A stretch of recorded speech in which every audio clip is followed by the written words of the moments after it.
Good morning, everyone. In today's small lecture, we are going to learn about root mean square current or root mean square voltage, which is an important parameters related to the electrical networks. And I hope that most of you know about it while you were doing your electrical course, but I'm not sure about it. That's why I'm taking this topic also in my course. So it's basically what is alternating current. The first thing is that if the direction of the current in a resistor, or just give me a second, need to bring the pointer. So if the direction of the current in a resistor or in any other elements, inductor, capacitor, changes alternatively, the current is called an alternating current. For example, I equals to I naught sine omega t plus phi, where omega is the angular frequency and time is the time instant where we are looking at the signal. So it's basically a sine wave like this. So for one half cycle it is positive, another half cycle it is negative, and at every time instant it is changing. So the current repeats its value after each time interval, which is equals to the time period, and t is equals to 2 pi divided by omega. This interval is called the time period. The current is positive for half the time period and is negative for the remaining half period. The maximum value of current is denoted as I naught. You can see it here, which is called the peak current or the current amplitude, or you can say it is the maximum current amplitude. The mean or average current over a time period interval from 0 to t as, so this is I bar here, so it's I and then there's a bar over it. So I bar is equals to 0 to t 1 sorry 0 to t I dt divided by 0 to t dt. So basically we are taking average, and what is an average of anything? The number of instant divided by numbers. So suppose you are taking the average of three different time instants, let's say t1 2 3, so you will add 1 plus 2 plus 3, so you will divide by 6, and whatever at that particular time instant the value of something is, you will add that and divide by the total. 1 plus 2 plus 3 equals to 6. So what we are doing is we are calculating the current from 0 to t in this time interval, and we are dividing it by total time interval. So if this total time interval is equals to capital T, or you can say it's t, then we can easily replace this 0 to t in integration dt by t, and it will be 0 to t I dt. So I average, if we are taking at any time instant small t, so this will be, the answer of this will be t only, so it will be t. So this is the answer of this part, that's why I mentioned it separately like this. And we are taking this I as equals to I naught sine omega t plus phi, so it will be I naught sine omega t plus If phi we integrate it, integrated over time, so there will be a minus 0 to sign outside due to the integration. When we are integrating sine, then we get minus cos whatever the angle is, so it's, if t here it is t, divided by any constant, so it's minus cos omega t plus phi divided by omega, and the minus sign is here, and we are integrating from 0 to t, so the limits of integration will come here. When you will put the upper limit, it will be omega t plus phi. When you will put the lower limit, t is equals to 0, so it will be minus cos phi. Okay, for small t equals to t, we can say omega t equals to 2 pi. So when you will replace it here, omega equals to 2 pi, and so it's t is equals to capital T, then it will becomes 2 pi here, so it's cos 2 pi plus phi minus cos phi. So cos 2 pi plus phi is in the first quadrant, so it will be cos phi only, so it will be cos phi minus cos phi, which will be equals to 0. So this average or mean current value is valid for a long time value also. So it's just not valid for a particular time period. So if we take the average over a long time, the value of I bar, it's a bar here, will be same as for one time period. However, the instantaneous current at any particular time instant, I could be positive or negative at any given instant, but the quantity I square, if we are squaring the current, always remain positive. Why we are doing it? Just to find out the value of RMS current. So its I square always remain positive, and hence its average is also positive. So we are taking the average of I square. So I square average, please mind this, that there is a line here. It's due to the different color, the line is not clear here, but it's there is a line. So we are dividing the total current for a particular time period, the square of total current for a particular time period, by total time. So it's the integration of this denominator will be t, and it is 0 to t I square sine square omega t plus phi.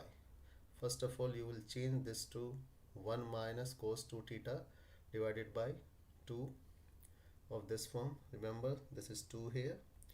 So there's no we have not used integration from this step to this step. We are just changing it to 1 minus cos 2 theta form.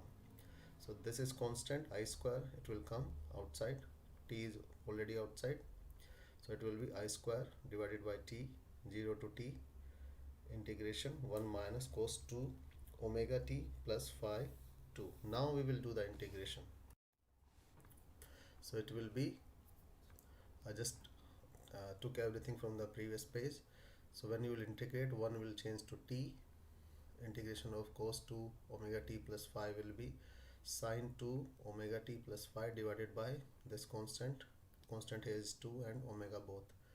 So when you will put the upper limits and lower limit for t, it will be t minus 0. For this part, it will be minus 1 upon 1 divided by 2 omega. You will put the first value of t equals to capital T, and then when you will put t equals to 0, it will be sine 2 phi.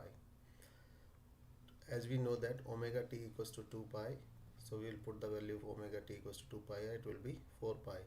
So sine 4 pi plus phi will again be in the first quadrant, and it will be equals to sine 2 phi. So it will be sine 2 phi minus sine 2 phi. This part will cancel out. So we'll remain with I square divided by 2t into t. So it will be I square divided by 2. So this is mean square current. When you will take the square root of this, then we get root of mean square current is called as root mean square current or RMS current. This is also known as virtual current, because in actual the current which is available in the circuit is the instantaneous current. So we consider this current, the existence of this current in the circuit, it's not actually present. So we basically saying it's virtually there. So it's RMS is equals to under root of I square. Remember, there is a bar here, it means the average of it. So we can say it's equals to I naught divided by 2. The equation for I square bar and IRMS are derived for one time period. However, they are valid for a long period of time also. Similarly, mean square voltage is equals to V square bar, which is equals to V naught square divided by 2, and the VRMS is equals to V naught divided by root 2.